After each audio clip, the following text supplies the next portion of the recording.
20,000 ito. Sino hahawak? Si Edna.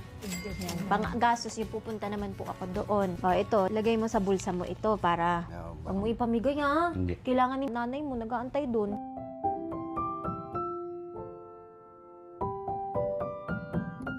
Lagi nila sinasabi, ka-birthday mo si Papa Jason, sino magkakala na sa ginagawa kong mga prank, may makikilala ko isang napakabait na tao, tapos yung pangalan pa niya, Jesus. Siya ang lumapit sa akin. Alam ko talaga na hindi to coincidence, plano ni Lord. Kami po ay nagtitaping ngayon ng Love is Never Gone, na malapit na po ipapalabas sa ABS-CBN, kaya po araw-araw po ang taping ko. Kanina po napakap ako, 5 a.m. ako nakauwi sa bahay, and then gumising ako ng 10 a.m. para makita si Kuya Jesus. Araw-araw po ako nagpapadala ng food sa kanya para makakain siya ng 3 times a day. Bilang isang content creator, gusto kong ginagamit yung platform ko to inspire people, to help people, to share kindness. Hindi naman ako perfectong tao. Marami akong pagkakamali sa buhay. Proud ako kasi nagamit ko yung platform ko na reunite natin yung isang pamilya. Matutulungan natin si Kuya Jesus na magkaroon ng magandang kinabukasan. Pero pagdating sa pamilya kasi, iba siya sa akin. Iba yung kurot sa puso. Kasi mahal na mahal ko yung pamilya ko. Kahit mawala lahat sa akin, wag lang sila. Magiging transparent po ako. Ipapakita ko po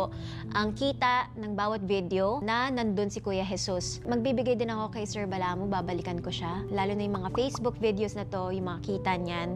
Lahat po ay mapupunta kay Kuya Jesus. Kasi unang-una, hindi naman siya para sa akin. Gumawa lang po ako ng video, ginamit ko yung platform ko, pero kayo po yung tumulong din doon. Dahil nanood kayo, nag-share kayo, etong kita na to, galing din po sa inyo. So maraming salamat sa inyo. Inisip ko nga kung bibili na ba ako ng may bahay na, pero gusto ni Kuya na may ginagawa siya, di ba? Kasi ayaw niya, naboboard daw siya. Bilang isang mason, ang naisip ko, siya na po ang magpapatayo ng bahay niya. Sa lahat ng mga kailangan, galing po sa atin to. Hindi rin po tayo muna magbibigay ng malaking pera. Yung pangako ko, hindi ko po nakakalimutan. Hihigitan pa natin kasi ayoko silang biglain. Ayoko rin na, syempre, pag bigla kang nakahawak ng malaking pera, baka kung saan nila magastos. Gusto ko po ay mapunta talaga siya kay Kuya Jesus. Ito ay panghabang buhay. Nakikita siya, araw-araw, magkakapera siya, may trabaho siya, may tirahan siya, meron siyang sariling house and lot.